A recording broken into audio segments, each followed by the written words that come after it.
Alright, hello class. In this video we're going to be looking at how we can use integrals to help us find volumes. So we've been using integrals to help us find areas, okay, but it turns out we can actually take it a little step further, because what the integral actually gives us is a much more robust tool for summing things up. So let's take a look at this first method we have. We're going to look at essentially three different types of finding volumes from slicing or using integration. The first is slicing. We also have what's called the disk method, the shell method, and for those of you who go on to Calculus 3, you'll find other ways to find volumes using either double or triple integrals. Okay, so there are lots of ways we can extend the integration tool to more general areas. Okay, so we know that if we want to find the area between the graph of f of x and the x-axis, like I've drawn here, right, this area is the definite integral. Okay, now where did this come from? Well, where it came from was essentially between a and b. Right, we would split the region into a bunch of rectangles, and then we would use the rectangles to approximate the area. Okay, this is called often Riemann sums, is what it's typically called. You may have heard it called like using left-handed or right-handed sums. Okay, so what we do is we make a bunch of rectangles, and then the area underneath the curve, right, is approximately equal to the sum of each of these areas, right? So this I might call a sub 1, this might be called a2, and you can't see that on top of, but that'd be like a1, a2, a3, a4, a5, etc. So we would take all of these, and usually we let the base be the same. Okay, we call it delta x. So it would be essentially the area of the first rectangle plus the second rectangle plus the third rectangle, and on and on and on, up to however many we decide to add up. All right.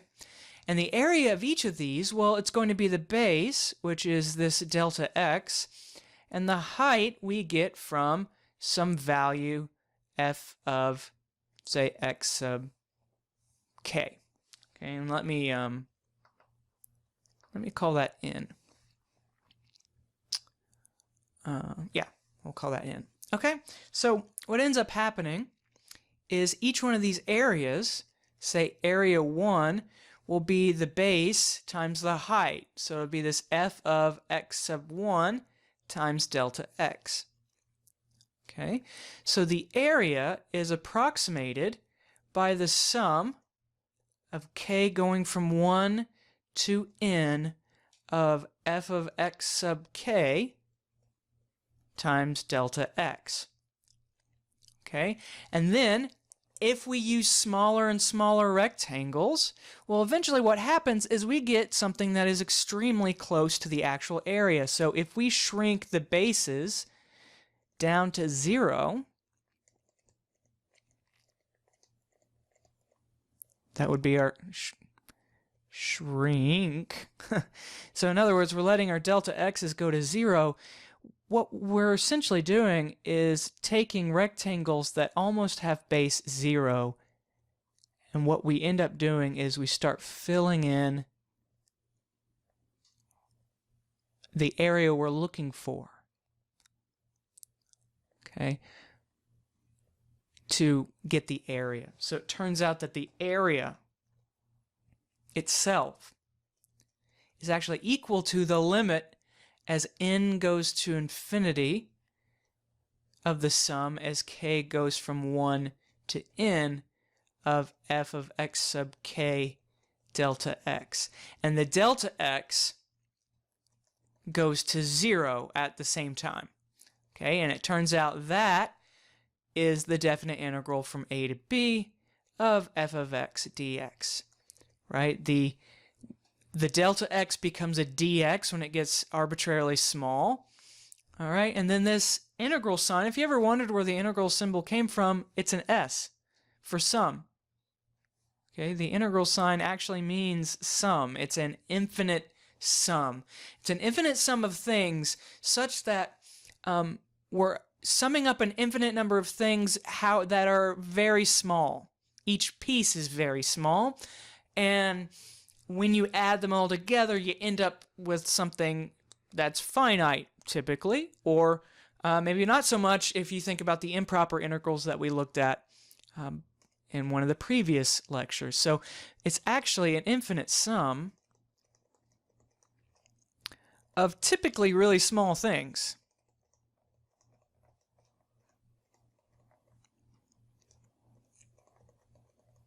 Okay. And when you take that limit, it goes from approximate to equals. Okay, so that's how we found the area beneath the curve. We just threw rectangles at it. So maybe we can actually do something similar to find volumes. Okay. All right, so the question, can we find volumes using integrals? Yes, however, we need to be specific about how we set this up. So we need to set up the object correctly.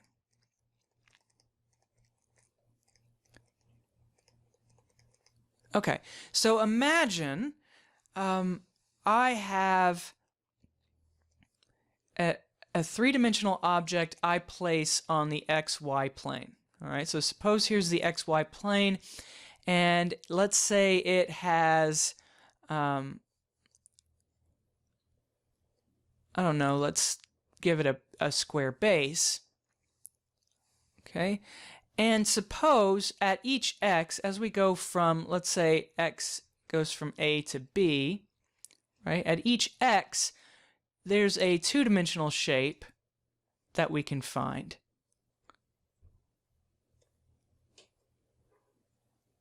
Okay, and what we're doing is we're putting all these things together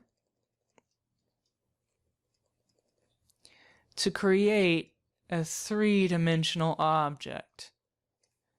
Okay, so, and this is where the slicing comes in, because as you can see, what I've done is I've built a three-dimensional object from slices. You can almost imagine this being sheets of paper that you stack, and each sheet is a certain shape. And from those shapes, as you stack them, you create, eventually, with more pieces of paper that you're stacking on top of each other, eventually you create a 3D object. If I were to start drawing circles on top of one another, right? And if the circles got smaller, we could see that we'd eventually start getting some sort of strange shape, and then maybe I start making them bigger. And if I'm stacking all of these circular sheets of paper on top of one another, it starts to look like some kind of, maybe a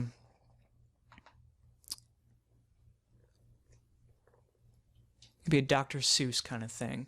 Okay, so that's essentially what we're talking about here, is an object created from slices.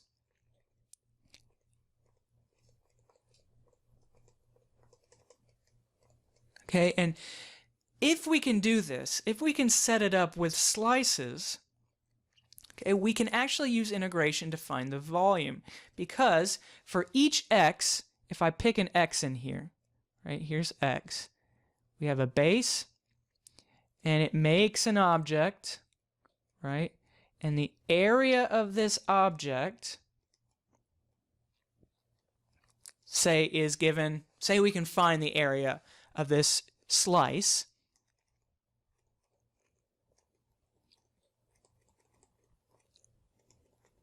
At x. Okay. Well, what we're essentially doing is what we can do is, well, sum up all of these sheets. Right? We just take all the sheets and sum up those areas and cram them together. And the idea is that together that would give us the volume. Well, that may seem a little far-fetched, but what we do, okay, is let's look at a simpler example. Okay, let's say this is what we're looking at.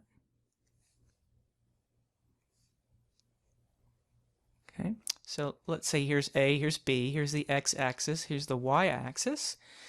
Okay, and we're going to let this piece be our base. Okay, and at each x, okay, we get a slice. Okay, so what I do is, instead of taking this as just a sheet, you can make it a 3D object itself and say that its thickness is delta x. Okay, so here we have, now I could call this, say, V1. And then over here I might make another one with thickness delta x, and it has its own little shape. And it has another volume. So the volume of the entire object can be approximated by the sum of these little, I don't know what you'd call them. They're these little,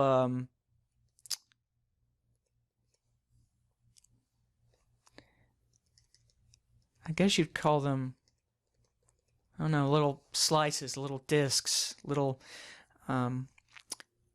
whatever. But their volume, I've given them a thickness of delta x. Okay, and I'm saying that the area, right, of the top is given by delta x sub k. Okay, at each x sub k.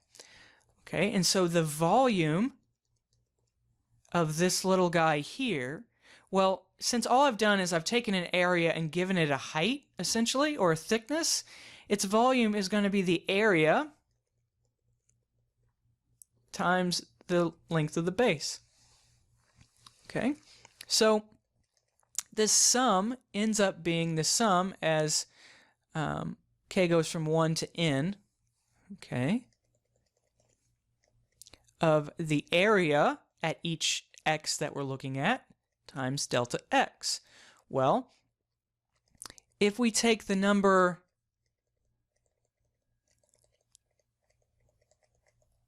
of these little box type things, I'll call them boxes in quotes. They're not really boxes, but if we take the number of boxes and increase them,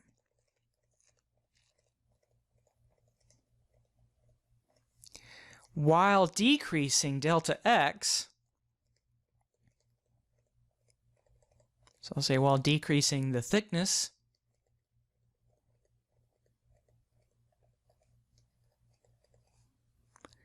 then we get that the volume is actually equal to the limit as n goes to infinity, which is the same thing as saying that delta x goes to 0 of the sum of k going from 1 to n of a of x sub k times delta x, which, doing what we did before, that's going to be the definite integral from a to b of a of x dx. Okay, so we can find the volume of shapes constructed this way with integration, provided we can find a function that gives us the area of each slice. Okay, so if we can find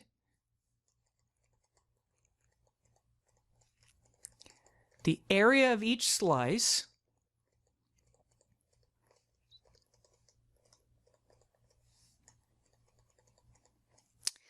as a function of x, right? If I can find this, a of x, then we can find the volume.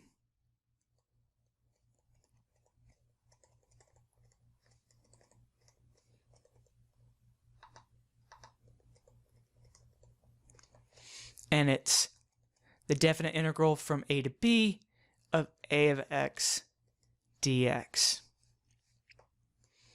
Okay, but I'm not trying to make this sound easier than it really is, because this is actually kind of tricky. I actually think the slicing method can be the trickiest one to figure out, and it's mostly because of how awkward it is to word what's going on. Okay, and it's because we have to set up our base of the object on the xy plane somehow, okay, which can be a little mind warpy, okay, but we'll do some examples and hopefully make this a little easier to digest.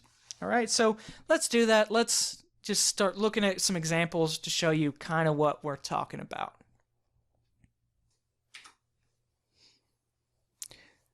All right, so here's kind of how these questions will be given to you. Sometimes you'll be given a graph, and I'm going to draw a graph for each of these, so it does kind of cover both cases. But it'll ask you to find the volume of a solid with a base that is a triangle with vertices 0, 0, 1, 0, and 0, 2, and suppose the cross sections perpendicular to the base are squares. And that's how it will usually describe these. It will say the cross sections perpendicular to the base, or perpendicular to a certain axis, or parallel to a certain axis.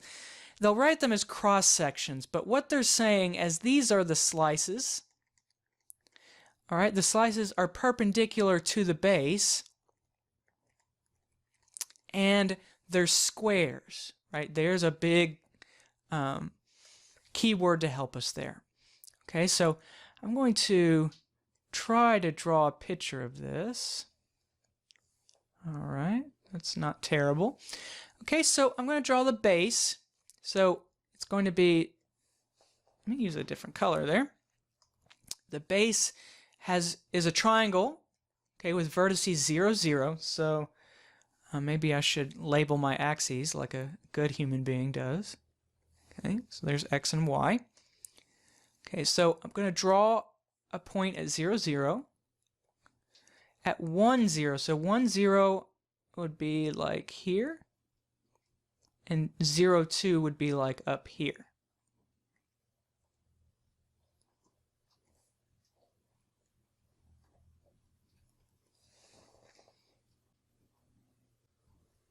Okay, so one thing we need to have is what direction are the cross sections going in, and we know they're perpendicular to the base, are squares, and we need to know whether or not they're like which axis we're talking about.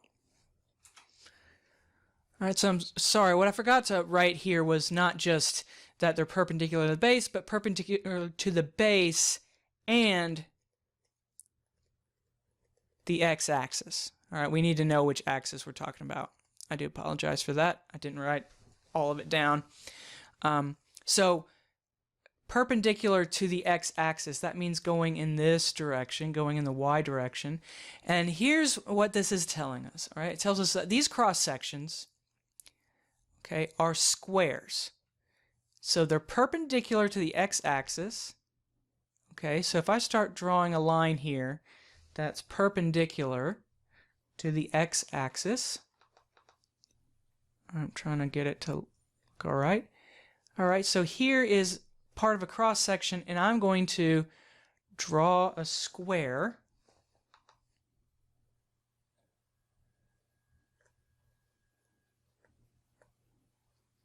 Okay, and then say here at the base there's a square, or here at the x equals 0 mark there's a square.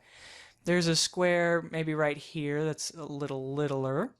There's maybe one over here I'll do in a different color just so they don't overlap too bad.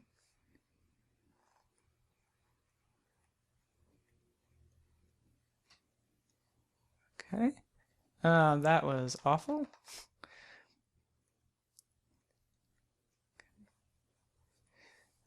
All right, so it looks like we're creating some sort of like strange little something like this.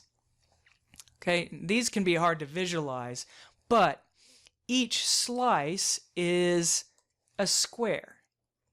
And what I know about a square, okay, is that all the sides are the same. Okay, and the area is basically side squared. So we need to figure out how big or how long each side is so we can set up our formula, right? Because the formula we want to set up is integral from a to b of a of x dx, right? So I need to get this in terms of x. Well, x I know is going from 0 to, I didn't write it, but it's 1, 0 here. So it's going from 0 to 1. Okay, so we need to figure out what the sides are. Well, since they're squares, all these lengths are the same. So really what I'm looking for, I'm going to draw it down here on a two-dimensional plane, which is kind of a redundant thing to say now that I think about it. But the base goes from 2 to 0 to 1. Okay, and then at each x, I need to figure out what this height here is. Okay, because I know here at 1 it'd be 0, and here at x equals 0 I'll get a 2, but how do I find it in between? Well, I need to find this as a function. Right? Can I write this as a y equals something? And the answer, of course, is yes. This is a linear function, right? So this is a line. Its y-intercept is 2. Its slope is going to be, what, a negative 1/2? Or 2, sorry. Right, 2, because it goes down 2 and over 1. So, yeah, so we have, this is our height. So at each x, the side's length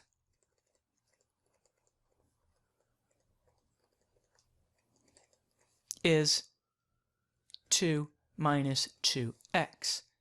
So then we have a way to figure out what our area function is going to be, because area of x is going to be the side squared, which will be this 2 minus 2x all squared.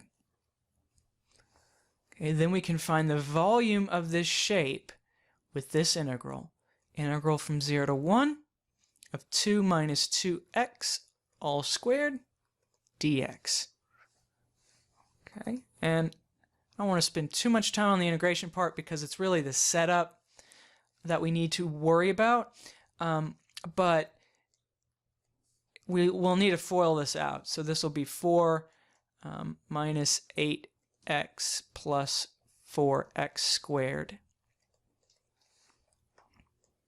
Okay, and just integrate that. We'll get 4x minus 4x squared plus 4/3 x cubed. Okay, and we'll evaluate that guy from 0 to 1. Thankfully, 0 disappears, so we'll plug in the 1. So we'll get 4 minus 4 plus 4/3. minus 0. So we end up with just 4/3. Okay, and there we go. All right, so I know that this is probably really brain melty right now, and I get that. So I just want to cruise straight into more examples, okay? I feel like the more we see it, the more we play with it, the more we work with it, it will hopefully start to make some sense. Okay, I actually want, before we do some more complicated ones, I actually want to look at an example that can help verify this to make sure that what we're doing here actually makes some kind of sense. So I'm going to try a problem where the base is a rectangle and the cross sections perpendicular to the x-axis are squares. So suppose the rectangle has corners at 0, 0, 1, 0, 0, 2, and 1, 2. Okay. So here's the y-axis, here's the x-axis. So our points here, we have the origin 0, 0, 1, 0, right, 0, 2, and 1, 2. Okay, so we made the base a rectangle, but then, here's the base. But then we made all the cross sections perpendicular to the x-axis squares. So notice that when we do that, I'm not drawing it very well, but all we do is construct a box when that happens. Because we're creating squares that have all the same length as side. In fact, what we've done is we've created a box.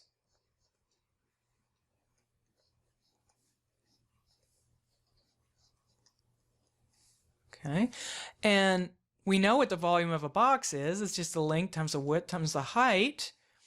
Okay, so this length here is 1 because we go from 0 to 1. This length here is 2.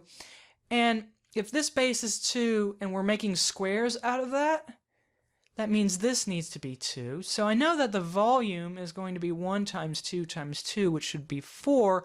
But let's see if we can get the same thing with integration. Okay, so with integration, we would take a look at what's happening on the just the xy plane, right? The x's are going from 0 to 1, and to always get the height, well, the height is just y equals 2. Okay, so our area function of each of these, right, is going to be a 2 by 2. So the area with respect to x is 2. Oh, sorry, it's 4. Right, so if we do the integral from 0 to 1 of 4 dx, well, we'll get 4x, which will just be 4. Okay, so this does line up with what we can verify without integration. All right, so I just wanted to show that before I did a couple more examples. All right, here's another example. We want to find the volume of a solid whose base is the region bounded by the semicircle, y equals square root of 1 minus x squared, and the x-axis, and whose cross-sections through the solid perpendicular to the x-axis are squares. So here's what we need to do first. Okay, when I go to graph these, now again, some of these will give you the graph, but I want to take a look at what's going on here, because we're told that this is a semicircle, so that's good. That comes from this right here, that the equation of a circle is x squared minus or plus y squared is equal to r squared. And if we solve this for y, I think we've done this in another video. but you get y is equal to plus or minus the square root of r squared minus x squared. And in other words, when you take a circle, you can turn it into two functions, but the whole thing isn't a function because it fails the vertical line test. So the positive part is the positive top semicircle, and the negative part is the bottom semicircle. So we're looking at the top semicircle, because that's a positive, and the x-axis. Okay, so if I just consider the xy plane, I'm not even worrying about the three-dimensional stuff yet, right? This semicircle goes from -1 to 1,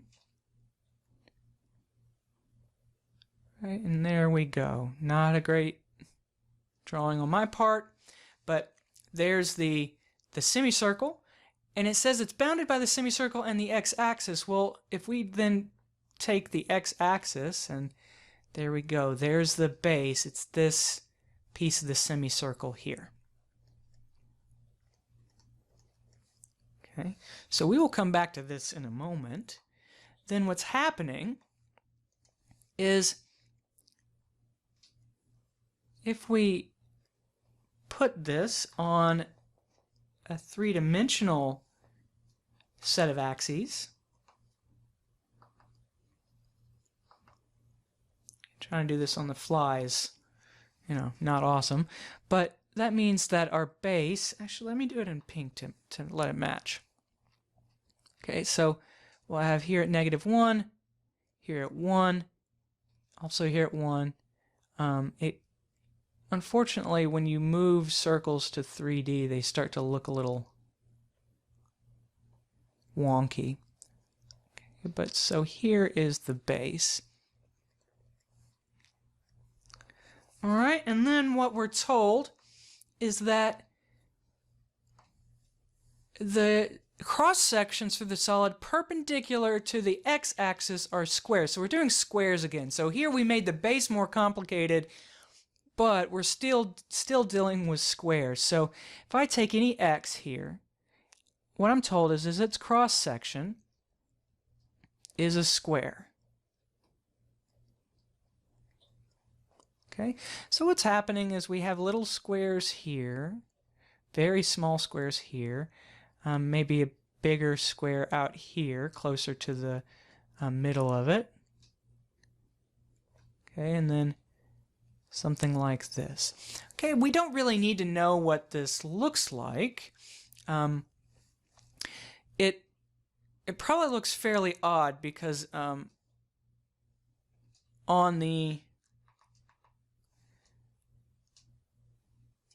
one edge here, you should have a flat curve that matches the circle itself. Okay, and each x, you're basically creating a square out from that. Okay, that gets smaller and smaller. So I'm assuming it looks something like this. Yeah, something weird like this. But it turns out it doesn't really matter, because all we need is to be able to find the area of each cross section in terms of x. Well, each cross section is a square, so it'll just be the side squared. So we need to know what the sides are. Well, to do that, we need to know what this length here is, right? And we get that from over here, that each x, well, this height is given to us from the top of this region. Well, that is actually given to us. That is y equals the square root of 1 minus x squared. So really what you're looking for, it's essentially, what is this length in terms of x? Okay, so there's our height, so that's actually our side, right? The length of the side. So each side is the square root of 1 minus x squared. So if we put that into our formula, we get a of x is equal to the square root of 1 minus x squared squared, which is just 1 minus x squared. Okay, so then the volume, well, now we set up the integral. We're going from -1 to 1,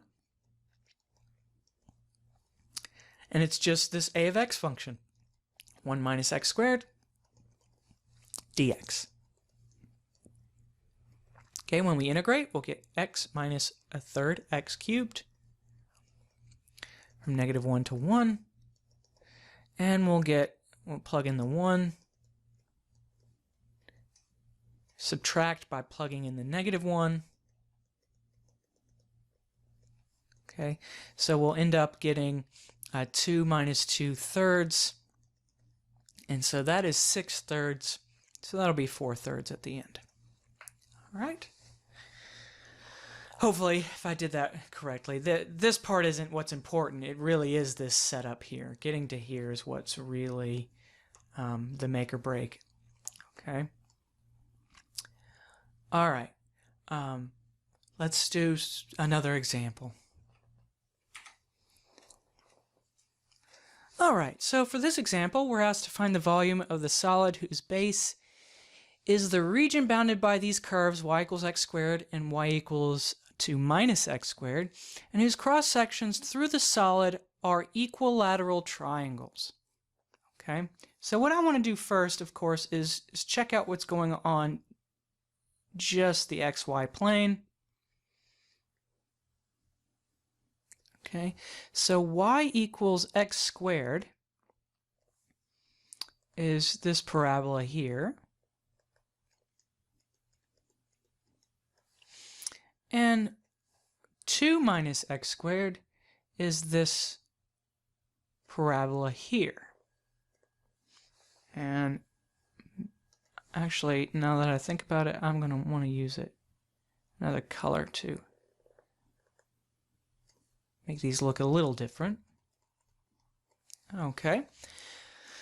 So here, the base, which is bounded by these two curves, is this region here. So here's our base. Okay, so this is our first base that actually goes between two different curves and not just the x-axis. So that is going to change things a little bit. Okay, and then once we have this region, okay, so here's the x-axis. Here's the y-axis. Okay, when we start constructing this, so if this is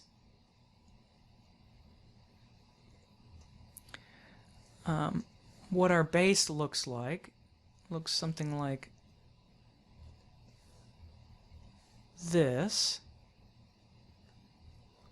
Okay, at each cross section, all right, so at any cross section, we make an equilateral triangle. And I want to make sure I label this because I did it in maybe a different direction than I usually do. But at each one, it's going to be an equilateral triangle. And what we'll end up with is a sort of a strange, almost half football shape when we throw it all together. Okay, and so we need to find the area of each of these equilateral triangles. Okay, well, one thing about an equilateral triangle is that each of these sides are the same. Okay, now there's always a formula you can just look up to find the area of an equilateral triangle, but the area of a triangle is always 1/2 base times height. The base is basically what we need here, which we can get hopefully from this, but what we really want to find is the height. Now, how we can find the height is if this is an equilateral triangle, that means every angle is 60 degrees. Okay, because the 60 times 3 will be 180, right? And it's equilateral. So the height of this Well, to find that, we can use a trig function. So the let's say sine of 60 degrees is going to be the side opposite over the hypotenuse. Well, the hypotenuse is going to be whatever this length is, that equilateral length. Okay, and the side opposite will be our height. So if I move this over, and so the side opposite is the height that we're looking for. Let me just call it h. And the hypotenuse is the length. And sine of 60 is square root of 3 over 2. So that height is going to be the square root of 3 over 2 times that length. Okay, so if we put that in, that base will also be our length.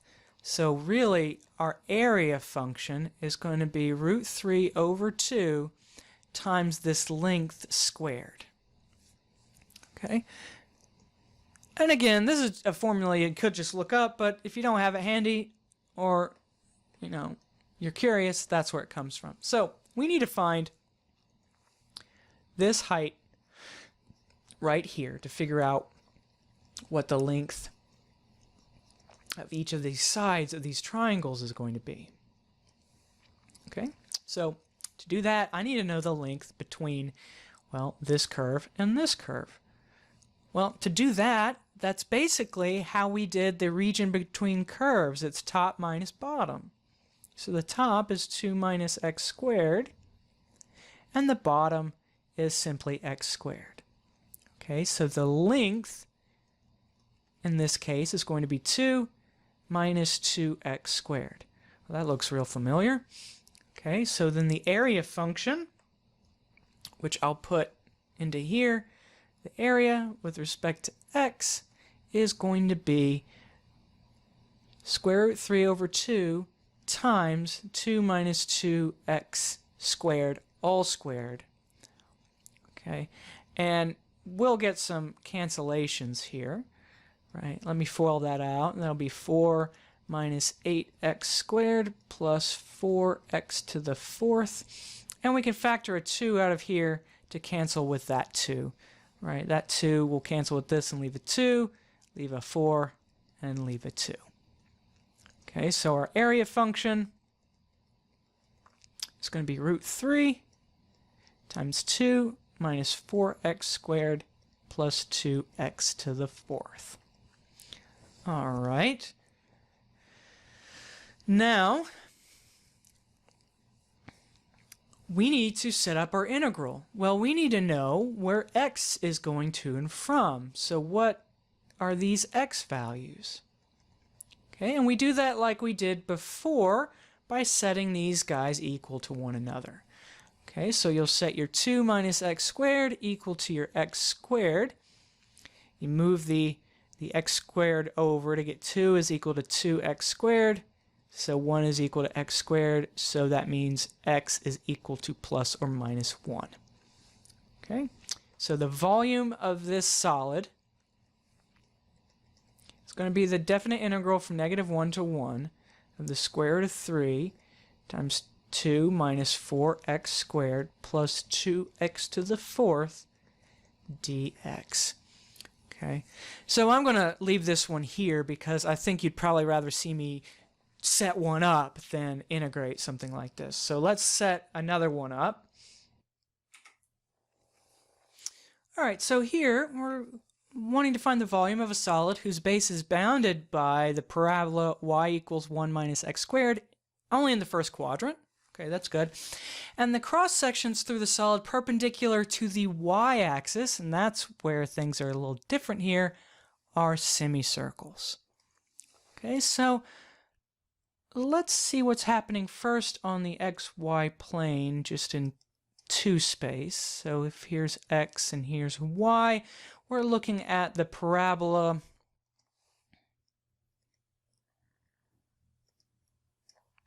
y equals 1 minus x squared, but only in the first quadrant. So we're only looking at this piece here. Okay, so here's our base. Now, here's the difference though.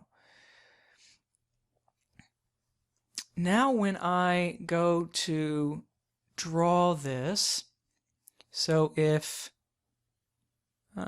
this is x and this is y, I put way too much in the y.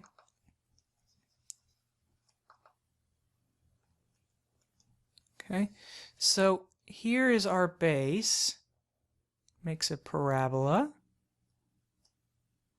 But now our cross sections are perpendicular to the y-axis, so they're going this way instead of vertically like we were doing before, and there's semicircles. Okay, so this will be a strange looking object. Okay, so how do we deal with it being perpendicular to the y-axis? Well, that just means the integral is set up in terms of y.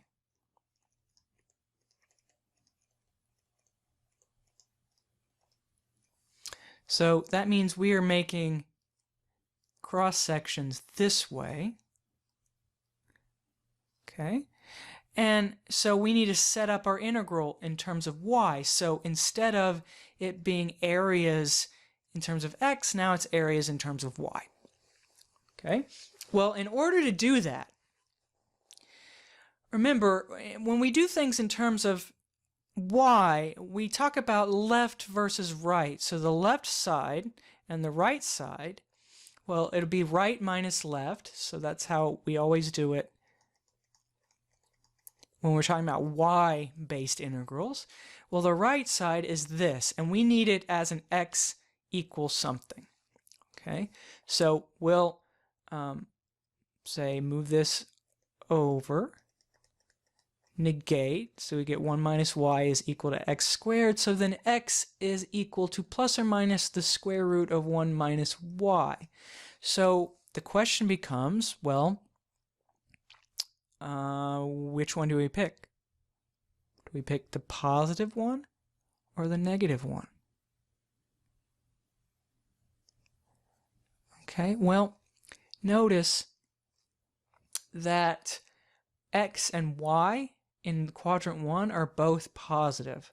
Okay, so we want to pick the positive one because otherwise we wouldn't be in quadrant 1.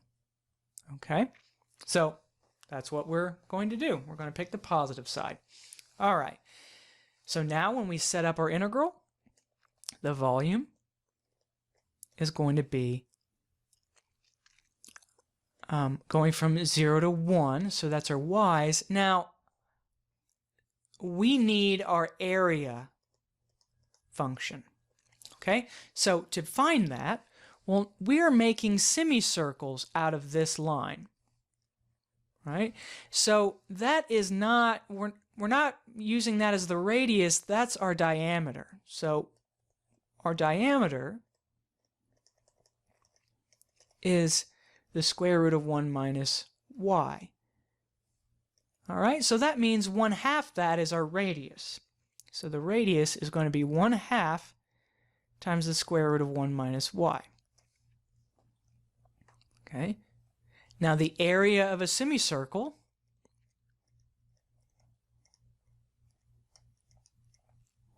keep wanting to spell circle with S for some reason. The area of a semicircle, okay, well, it's the area of a circle just divided by 2, so that's going to be pi r squared divided by 2, or pi halves r squared. So now we'll just put this in.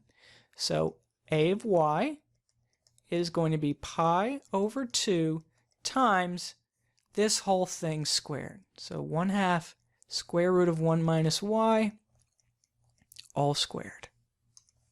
Okay, which comes out to be